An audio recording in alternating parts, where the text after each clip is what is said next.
Ils sont partis en croisière de luxe en utilisant toute l'aide que je leur avais fournie par le passé, et je n'ai même pas été invité. Quand j'ai demandé pourquoi, Javier m'a répondu, « Pourquoi aurions-nous emmené un étranger ?» J'ai marqué une pause et simplement dit, « Compris ». Le lendemain matin, Rosa m'a laissé un message vocal, « Chérie, nous attendons l'argent. » Des heures plus tard, Navira Atlantica a gelé son compte, les mesures de sécurité les ont escortés hors du bateau. J'avais 17 appels manqués et 42 messages, l'un d'eux provenant du numéro de la police locale. J'ai découvert via Instagram une photo de Rosa, Javier et mon frère cadet Nicolas, tous souriant sur le pont d'une croisière de luxe, des flûtes de champagne à la main, vêtus de blanc, comme s'ils participaient à une réalité sur des familles parfaites. La légende disait, Bomboish, voyage familial de toute une vie. Comme c'était drôle, personne ne m'avait rien dit.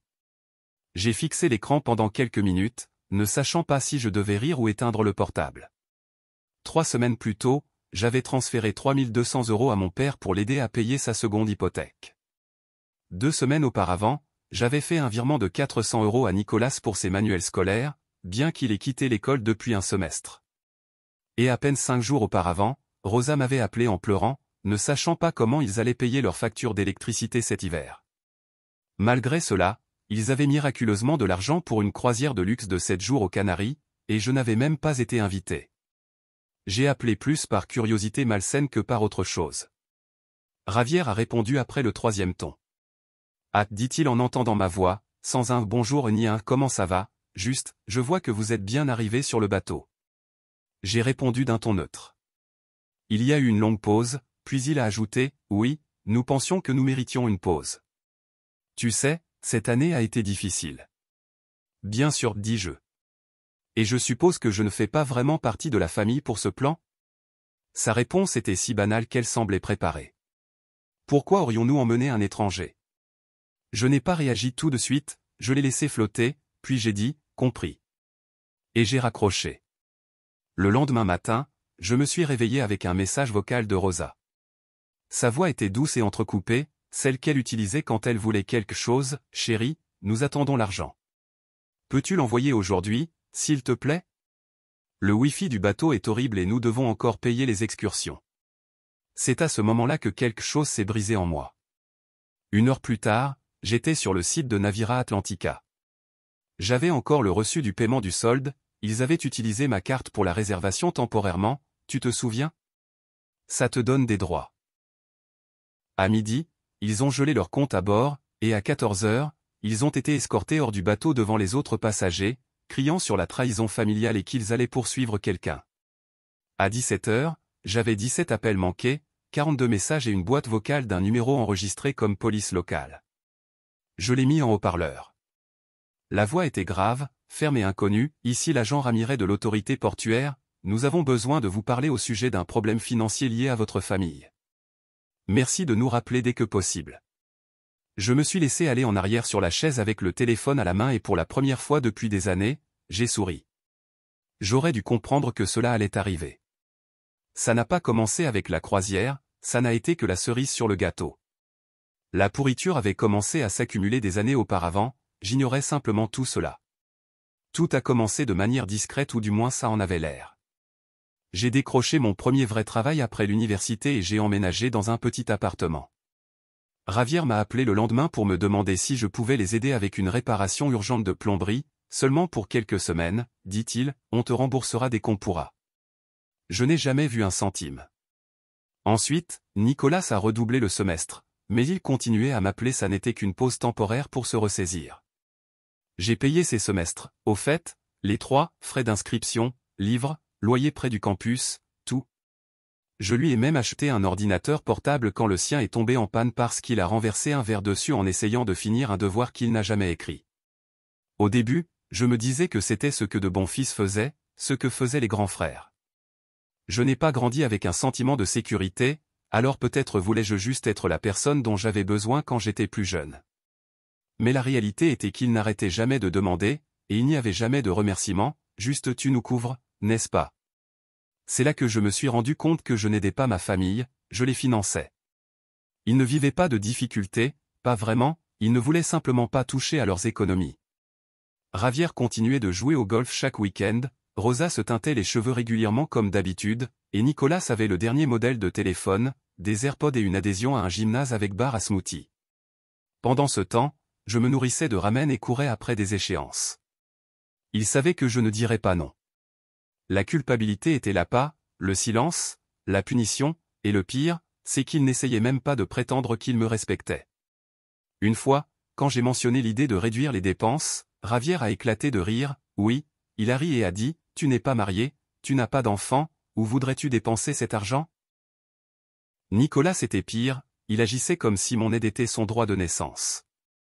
Il est jaloux parce que je suis le fils doré, m'a-t-il dit une fois à moitié en blague, mais pas tout à fait. Rosa ne l'a même pas corrigé. Elle a ri de bon cœur. En y réfléchissant, je crois que le point de rupture est arrivé le dernier jour de Thanksgiving. Nous étions tous chez mes parents. J'avais payé tous les courses, plus de 400 €. J'avais aussi cuisiné la moitié de la nourriture. Nicolas est arrivé en retard, sentant la marijuana et a apporté des chaussettes humoristiques comme cadeau, probablement achetées à la dernière minute dans une station-service.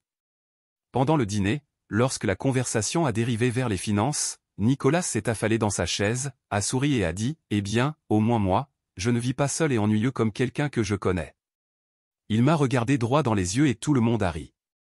Javier a même frappé la table de la paume. « Allez, ne sois pas méchant, a-t-il dit sans même me regarder, ton frère aide beaucoup. Il aide comme si j'étais un personnage secondaire dans son histoire de vie, un figurant utile sans intrigue propre. » Cette nuit-là, pendant que j'aidais à débarrasser la table, je les ai entendus parler dans la cuisine. Rosa, toujours si dramatique, s'il ne va pas fonder sa propre famille, au moins qu'il soutienne la nôtre. Nicolas, je te jure que parfois je pense qu'il reste célibataire parce qu'il veut juste plus d'argent pour nous. Il ne savait pas que j'étais dans le couloir, et je n'ai rien dit. J'aimerais pouvoir dire que je les ai confrontés à ce moment-là, mais je ne l'ai pas fait. Je suis rentré chez moi, je me suis assis dans la voiture pendant 1 heure et j'ai essayé de me convaincre que j'exagérais. Les pires manipulations sont silencieuses, celles que tu ne remarques pas avant d'être à la noyade. Mais le coup fatal est arrivé 2 semaines avant la croisière. Rosa m'a rappelé encore une fois, disant qu'elle avait besoin d'un petit coup de pouce pour aider à payer le loyer de Nicolas. Je l'ai envoyé sans réfléchir. Puis j'ai vérifié les histoires Instagram de mon frère. Il était au bar Terraza Sol, au centre de Valence, 2 nuits de suite, avec la légende Méridien. Le lendemain matin, je lui ai demandé où était passé l'argent. Il a répondu, je l'ai utilisé pour respirer. C'est correct, non? Et puis il a ajouté, de toute façon, ce n'est pas ton affaire de savoir comment je gère ma vie. Tu sonnes comme papa quand tu fais ça. J'ai fixé ce message si longtemps que mon téléphone s'est éteint. C'était à ce moment-là que j'ai su que tout était terminé. Fini l'époque de donner, de servir de sécurité. Fini l'époque d'être le bouc émissaire, fini l'époque d'être l'étranger qu'on appelle quand la maison prend feu mais qu'on n'invite jamais à s'asseoir à la table. Mais le plus horrible, ce qui m'a réellement fait frémir, c'était quelques jours avant leur départ en croisière. J'ai reçu un appel de Nicolas. Il voulait savoir s'il pouvait temporairement mettre 100 € sur ma carte pour une urgence. Il n'a pas dit quoi. Je lui ai dit non. Il a soupiré et a dit, « Mec, tu es vraiment bizarre ces derniers temps, un peu froid, tu ne trouves pas? » Froid? Je lui ai répondu, suis-je enfin éveillé? Il n'a pas répondu, a juste raccroché. 2 jours plus tard, ils étaient déjà sur ce bateau, flûte de champagne à la main, souriant à la caméra comme s'ils étaient les héros du film. C'est ce qui a rendu cela si facile lorsque Rosa a laissé ce message vocal demandant encore plus d'argent, comme si rien ne s'était passé, comme si je n'existais pas jusqu'à ce qu'ils aient besoin de charger quelque chose sur la carte. Ils ont utilisé ma carte pour la réservation, alors j'ai exercé mes droits pour l'annuler. Ils ont appelé cela de la trahison, moi je l'ai appelé équilibre. Ils sont rentrés chez eux le lendemain, pas en silence, hélas, cela aurait été clément. Cela a commencé par une avalanche de messages, puis ce furent des audios, ensuite des appels de membres de la famille avec lesquels je n'avais pas parlé depuis des années. Quand j'ai ouvert ma boîte mail, j'ai trouvé des messages de mon oncle à Malaga, ma tante à Bilbao, même d'un cousin que je n'avais pas vu depuis mes 10 ans, tous me disant à quel point ils étaient déçus par moi. Apparemment, mes parents avaient raconté à tout le monde que j'avais annulé frauduleusement la croisière comme une vengeance, que je les avais abandonnés comme des criminels. Des criminels. Personne n'a mentionné que j'avais payé cette croisière. Personne n'a demandé pourquoi ils avaient utilisé mon nom, ma carte, mon argent et m'avaient laissé de côté. Non, j'étais encore le méchant. Mais la vraie tempête a éclaté cette même nuit. J'étais assis sur mon canapé, avec les lumières tamisées et la musique en fond, quand j'ai entendu frapper à la porte. Je savais que c'était eux. J'ai à peine ouvert, mais quelque chose en moi m'a dit que je devais le faire. Et les voilà, tous les trois, Javier avec les poings serrés, Rosa les yeux gonflés avec un sourire en plastique, Nicolas debout au bas des escaliers, la mâchoire serrée comme s'il répétait un discours. « Tu trouves ça drôle » a craché Javier avant que je dise un mot. Je me suis appuyé sur le cadre de la porte, calme, froid. Je n'ai pas dit que je trouvais ça juste. Vous nous avez humiliés, a lâché Rosa avec des larmes cette fois, mais cette fois elle ne semblait pas réelle. Ils ont dû nous escorter hors du bateau devant tout le monde. Tu sais ce que c'était? Probablement quelque chose comme si ton propre père t'appelait l'étranger. J'ai répondu. Javier a fait un pas en avant. Nous sommes ta famille. Je l'ai interrompu. Ce sont des personnes à qui j'envoie de l'argent par culpabilité. Ce n'est pas de la famille, c'est une dette. Enfin, Nicolas a pris la parole. Tu as toujours été aigri, cracha-t-il. Tu crois que l'argent te donne du pouvoir? Qu'est-ce qui te donne le droit de nous punir? Je ne dis rien, mais cela me donne le droit de cesser de financer mon propre manque de respect. Il souffla de frustration. Tu sais quoi? Nous n'avons pas besoin de toi. Ah non, dis-je. Alors pourquoi êtes-vous ici? Il ne répondit pas. Rosa intervint, nous essayons de t'inclure. Je ris. Tu m'as appelé l'étranger. J'étais en colère, rétorqua Javier. Les gens disent des choses. Je me souviens de chacune de ces choses, dis-je. Mais ne t'inquiète pas, tu vas aussi te souvenir des miennes. Je retournai à l'intérieur, pris un dossier sur mon bureau et le lançai sur la table du salon, juste devant eux. Qu'est-ce que c'est? Demanda Nicolas. Des reçus, répondis-je. Tout ce que j'ai payé ces 5 dernières années, chaque frais de scolarité, chaque loyer, chaque facture d'électricité que j'ai réglée, ça s'élève à 63 478 €. Tu tenais un compte, murmura Rosa, horrifiée. Je ne l'ai pas fait, dis-je. J'ai commencé le mois dernier, quand j'ai réalisé que vous prévoyiez cette croisière sans moi. Javier ria, mais c'était un rire amer. Et qu'est-ce que tu veux, qu'on te rembourse? Non, dis-je en le regardant droit dans les yeux. Je veux que vous partiez et que vous ne me demandiez plus rien.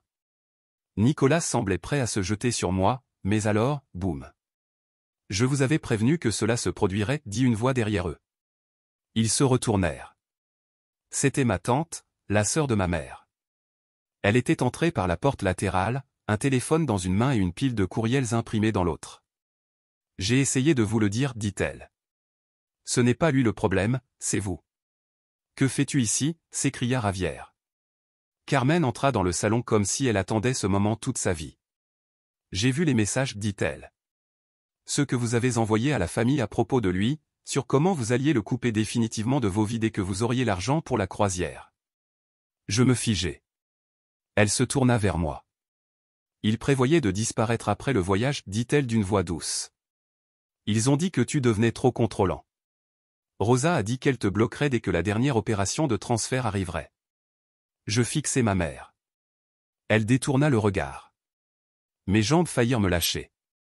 Toutes ces années, la culpabilité, la honte, les supplications d'aide n'étaient qu'un scénario. Tu vas me retirer de ta vie, dis-je lentement, après que j'ai tout payé. Ce n'était pas ça, murmura Rosa. Alors, c'était quoi? Silence. Et Carmen conclut, ils ont essayé de m'entraîner dans le plan, dit-elle. Ils m'ont demandé de te dire que Nicolas avait besoin d'une opération pour que tu sortes plus rapidement ton portefeuille. Je m'assis, non pas par faiblesse, mais par épuisement. Pendant des années, je pensais que le problème venait de moi, que j'étais l'étrange, le froid. Mais la vérité était plus simple que je ne l'avais jamais imaginé, j'étais le seul à voir clairement. Nicolas sortit en furie, suivi par Javier. Rosa resta un instant de plus, comme si elle s'apprêtait à dire quelque chose, peut-être à s'excuser, peut-être à pleurer, mais elle se contenta de dire « J'espère que tu es heureux ». 2 jours après avoir claqué la porte, je reçus un appel d'un numéro masqué. Je laissai passer. Puis vint un autre appel, puis un autre.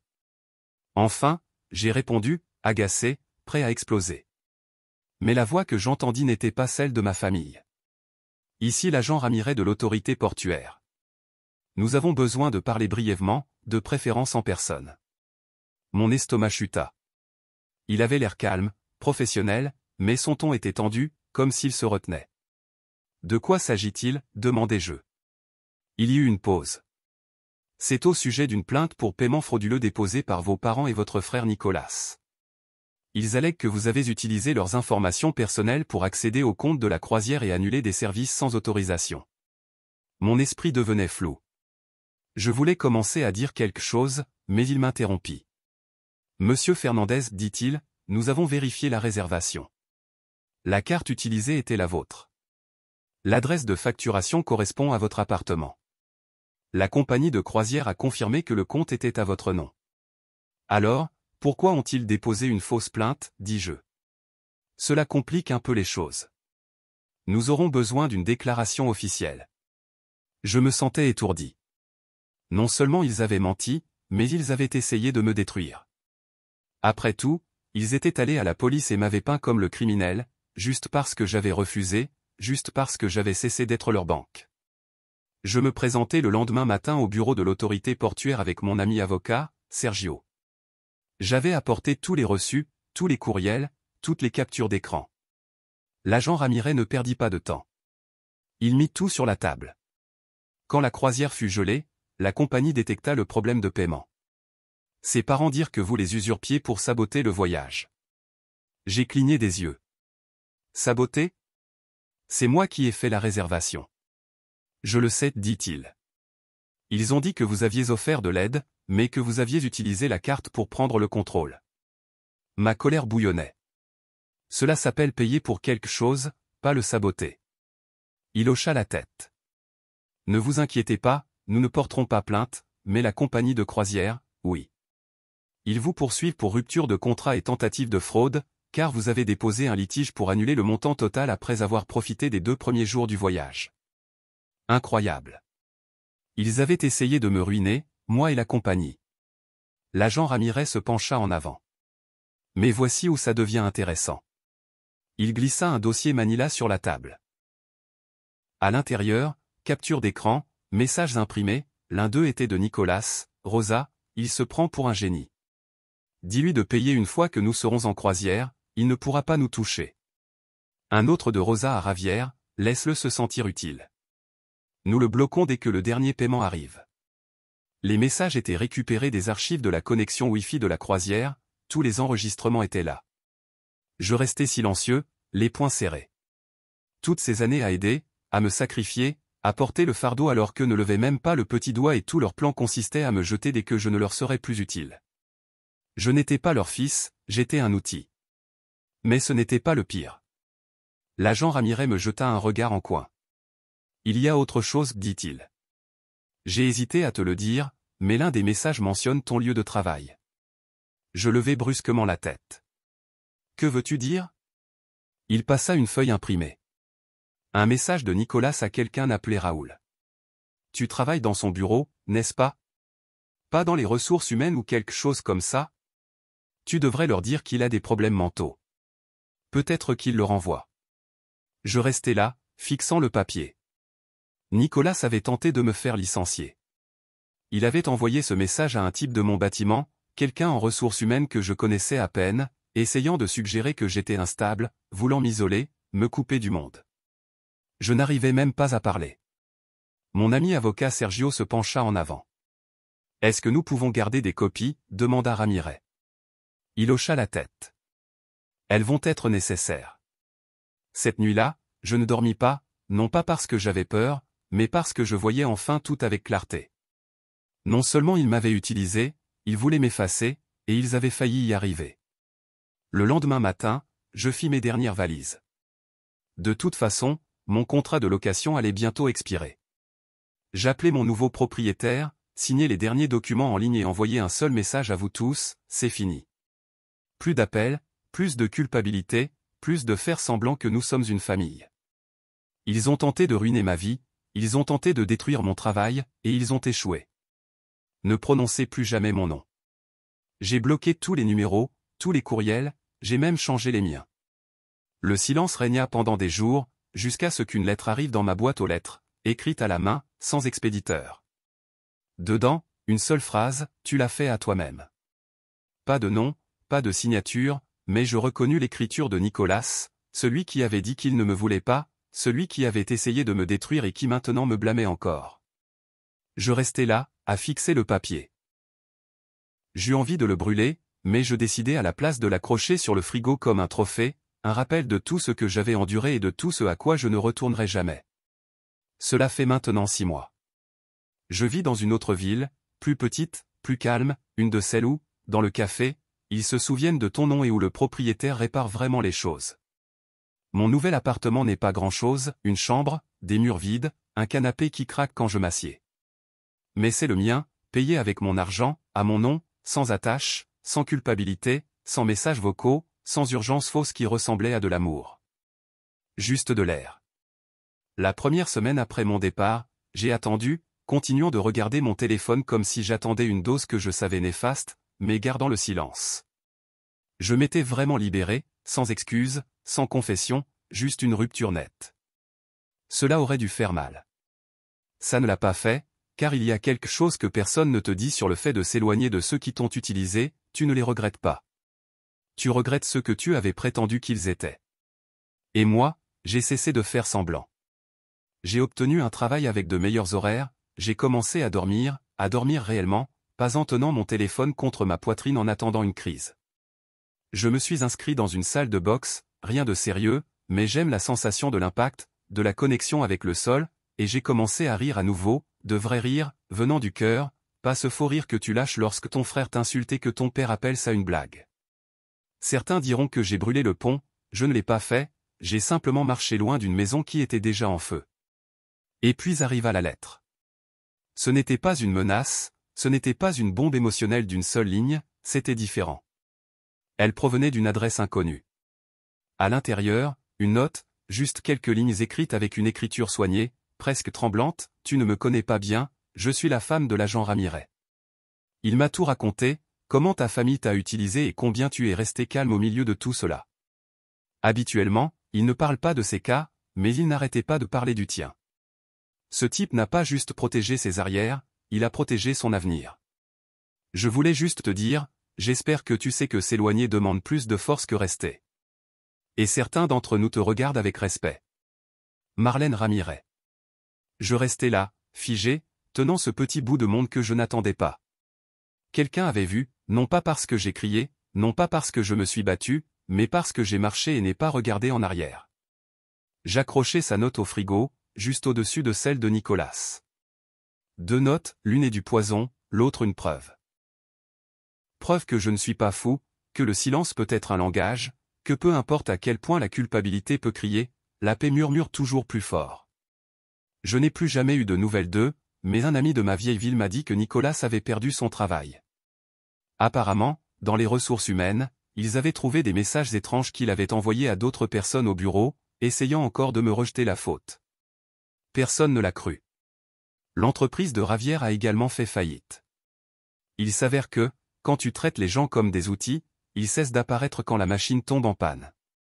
Et Rosa, eh bien, selon les rumeurs, elle dit que je l'ai coupé sans prévenir, que je suis devenu froid. Mais je ne réponds ni par la colère ni par des explications, juste par le silence, car parfois, la chose la plus puissante que tu peux dire à ceux qui t'ont brisé, c'est ne rien dire du tout.